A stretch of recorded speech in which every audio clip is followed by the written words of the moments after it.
So in the past Metalhead Reacts videos, we started with a little bit of rap, and then last week we did some of your stuff, some Maiden. So I'm hoping we can meet somewhere in the middle here. I agree. I've always been meaning to really get into Dream Theater. I love the name too. I don't know if I ever told cool, you that. right? It's really cool, and I know they were inspired by Rush too, kind of. I think at least some of them were. Yep.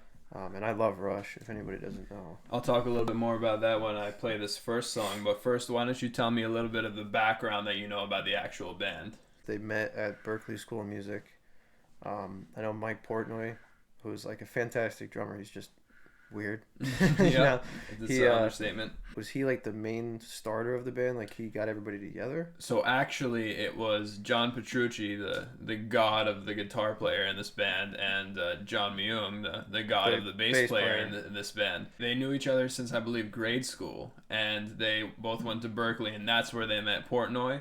And they decided to assemble. They made a band called Majesty, and they had to change their name because there was another band called Majesty. So then there were Yetzi Jam for a little bit. They decided to make that the name of their record label, and then they just went with Dream Theater because I believe one of their fathers had a theater in California named Dream Theater. So is that where they went for it? Yeah. But you were mentioning earlier that they get a lot of Rush comparisons. So this first song that I'll play you is the Tom Sawyer of the band. Is it Tom Sawyer because it's their most popular, or because it's just like whenever someone, you're like, oh, have you heard of Dream Theater? Like all the annoying fans are gonna be like, oh yeah, I heard that one song, Pull Me Under, and you're like, oh. Like whenever you ask someone, do you like Rush? It's like, oh, I like Tom Sawyer. Like, yeah, so that's the equivalent of Tom Sawyer for this group. Now, another reason why I compare him to Rush is because back in the 90s, when this is their biggest radio song, when they played this, people were calling in saying, holy shit, I had no idea Rush put out a new album. Play that new Rush song, Pull Me Under. Did they actually do that? That's what happened. Yeah, you could go back and find archives on YouTube, people calling in asking for that new Rush song. So first song, Pull Me Under, from their debut album, or not debut album actually, excuse me, their second album, their biggest, most mainstream one, Images and Words. This is Pull Me Under.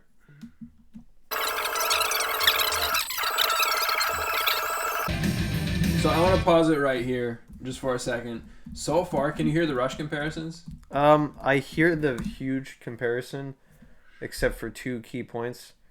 Heavier on the guitar, which I like, and the drums, which Rush doesn't do really, like, ever. And also the singing. He doesn't really, like, he has the falsetto like Geddy Lee, but I can hear a clear difference between Geddy Lee and what's the singer's name? James LaBrie. James LaBrie. Yeah, that's what I didn't really get. I don't hear the Rush comparison. I can see the beginning. This does not sound like Rush to me. Yeah, I can see the first 30 seconds, like, all right, but then once the drums get heavier and the guitar gets crunchy, you should be like, wait, this isn't Rush.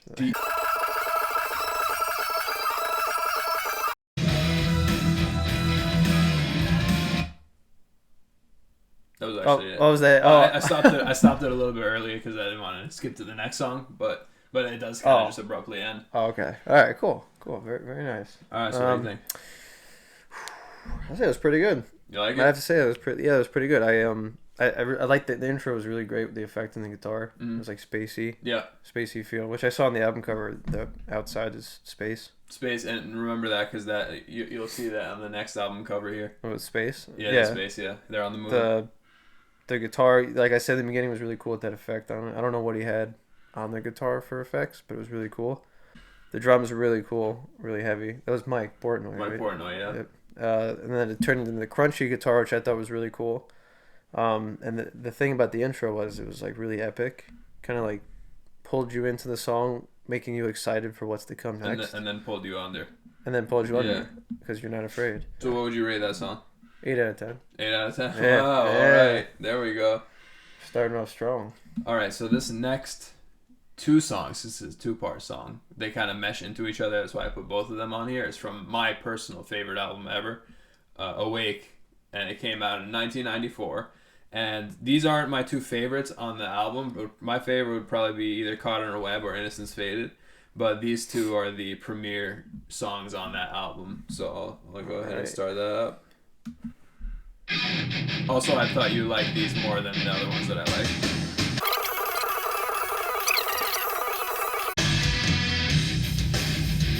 Wow, that's pretty good. They write all these songs and perform them together. They don't actually stop playing ever. They just go right to the next one. Yeah. Damn. They actually said for them it's harder to make a song that's less than 10 minutes than it is to make a song that's 40 minutes. Really? What did They actually end up playing like an hour-long song and have to chop it down into either parts or get rid of some of the parts. I can't see that being possible, but that's what they say. Did they say why it's easier for them? They just have fun doing it, right? It's like a huge jam session. They're like the best musicians in the world, so they just go at it and just chop down whatever. That's kind of like what we do for these videos. That's true, yeah.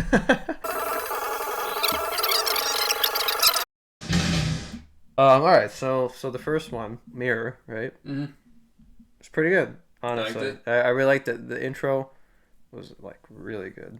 Portnoy's drums in that one and Mirror, that kept me going like the whole song. Like it was just like it just kept cycling through like the heavy double bass and the snare, and I was just like, damn, like this is pretty good. My favorite part of Mirror was the outro. It had to be right. That's my favorite part too. Yeah. I mean, that was just great. Both those are good. I give Mirror 9 out of 10. Wow. Yeah, that outro was better than Pull Me Under. Yeah, because the outro really got me into it. So let me give you some background of what happened after this album. After this, they started getting pressure from the label to make another Images and Words, another really big mainstream thing that's gonna bring a lot of sales. So they went out and made Falling Into Infinity, which is really like the black sheep of their discography. It failed commercially, but they went off and kind of, the label, I guess, I don't know how they got away from the label to go and do this next one. This next one, Metropolis Part 2, a sequel to one of the songs on Images and Words, Metropolis Part 1, another one of their bigger songs.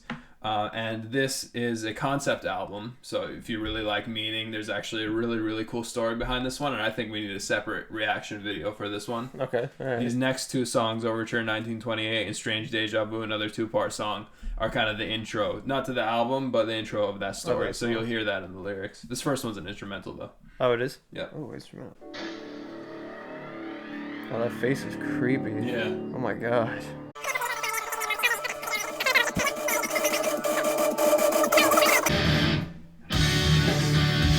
Holy shit. Yeah.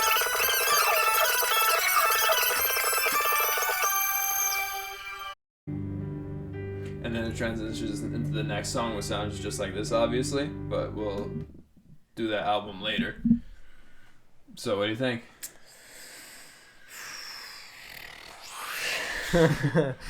Wow.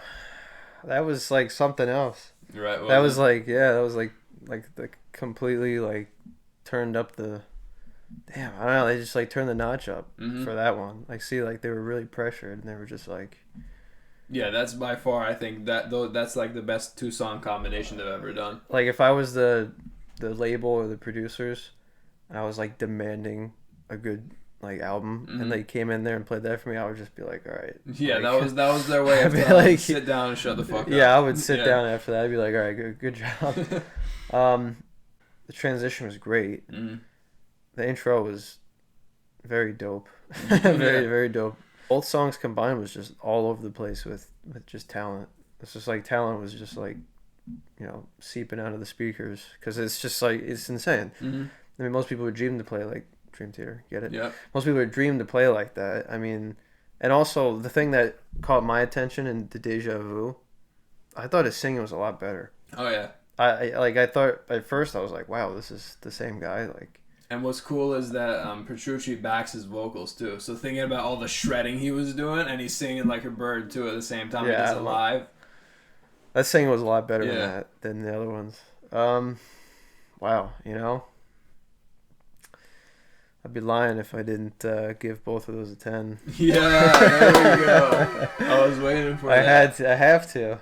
I was waiting for that. You're waiting for the 10. All right, so that was the end of the era that they consider old Dream Theater. Now, a lot of people prefer old Dream Theater. I'd agree, but I have to say new Dream Theater is pretty damn good too. So we'll skip ahead to Train of Thought, which is their darkest, like most gritty album. Like it's just like super. It's like the Joker of their discography. Okay. Does it have Mangini on drums? No, it's still Portnoy, and it is. You'll start to hear a little bit more of Portnoy's death metal influence, which is good and bad. This song, I think it was phenomenal, and this you'll love the bass intro on this. One of my favorite intros ever. Intro. All right. John Myung just kills it. This one's called "As I Am," and it's from Train of Thought 2003. Here we go.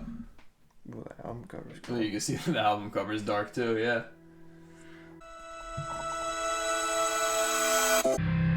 It's all bass. Even this part, the high pitch part. Mm-hmm. Oh, because he plays like a 6 string. Yep. Yeah. Okay. Yeah, he plays a 6 string. Yeah. It's like the Grim Reaper's coming. Yeah, literally. Yeah. That's what it sounds like.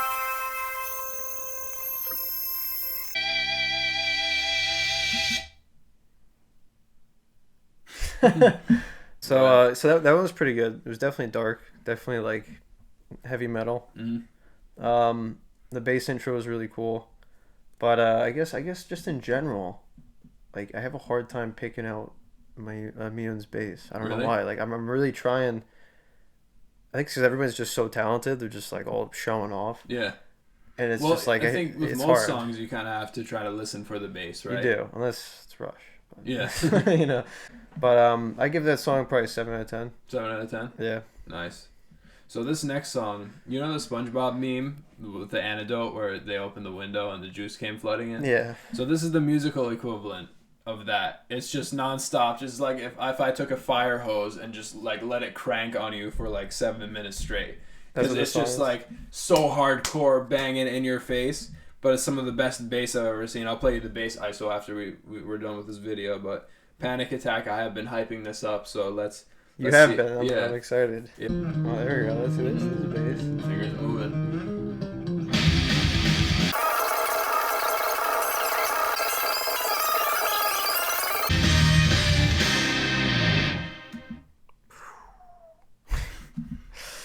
It's good to get a rest after that, right? Yeah, I feel like I just worked out. Yeah. I'm just sitting here. Holy crap! Wow, that was really intense. Like the whole time, I just felt like my blood pressure like rising as throughout the song. Good workout song, definitely. Oh, definitely. Yeah. Yeah. Now I know what to listen to next time. There you go. Bass intro definitely gave it extra points. I'm gonna give it like an 8 out of 10. The reason I don't give it more is because like I like that's the whole point of the song. That's why it's called Panic Attack. Yeah. But it's just like I kind of felt like near the end I kind of felt a little You need some breathing room. yeah, right? I felt a little strained like near the end of the song. I was like man, like this is still going on, like I'm gonna pass out. Yeah, I agree. I would 100% agree on that. So but like fantastic bass intro, of course. Need more, the more bass the better. All right, we're gonna bring you back with your energy level on this next one. So this is probably my second favorite Dream Theater album. It's the last one with Portnoy, and it's Black Clouds and Silver Linings. This one's called A Nightmare to Remember. It's about a car crash that John Petrucci was in, and like it's a really serious car crash. And the beginning starts with like a haunting grand piano, and then it just goes into like the hardest shit you've ever heard. But it's good because it's not like Panic Attack where it's just nonstop. It gives you little breaks and this and that. Cool. It's 15 minutes, so I won't play the whole thing. I'll just play select parts of it. But let's see what you think. It's one of my favorites on this album. All right, cool. Well, that's a weird cover. Yeah, right. Shit.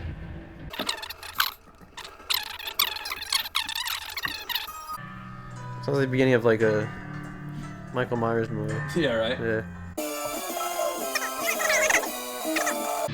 Yeah, those drum fills. You hear how fast the 30-second notes with the double bass.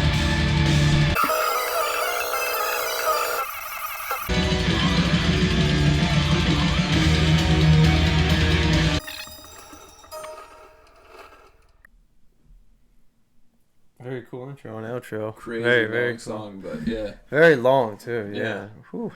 The drums are out of control. This is his last album, right, with them. So maybe it's like he knew that. It's like he knew. Advance. Actually, I think he did because like right after this, he said he was done.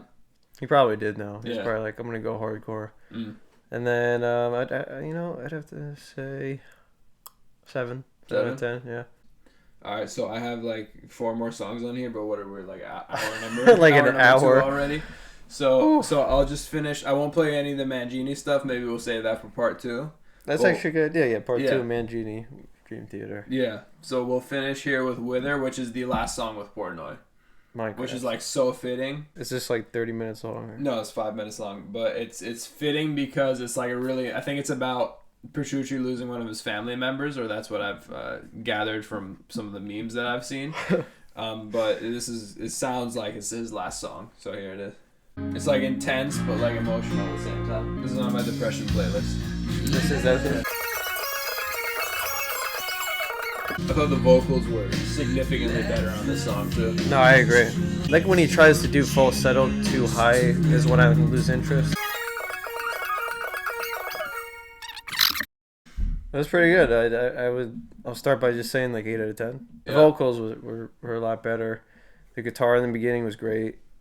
And that guitar solo part with the meme you were talking about. So overall, so this is just the playlist that I made you, so we can't really rate an album here. But how would you rate the Dream Theater listening experience? 9 out of 10. 9 out of 10. Yeah. So was it better than you expected? It actually was better. I mean, I think you definitely picked the songs that you thought that I would like more. I actually just picked some of the essential songs. I left some of the songs that I think you would actually like, you personally would like for part 2. Oh, okay. So these are just some of the essential ones. I know I'm going to get a lot of comments. Oh, you should have played them this. You should have played them that. But actually put in the comments what you want to see in part 2 from the Dream Theater. And watch part 2, see what I think about those personal songs that you think that I would like. And the Mangini era. And the Mangini era.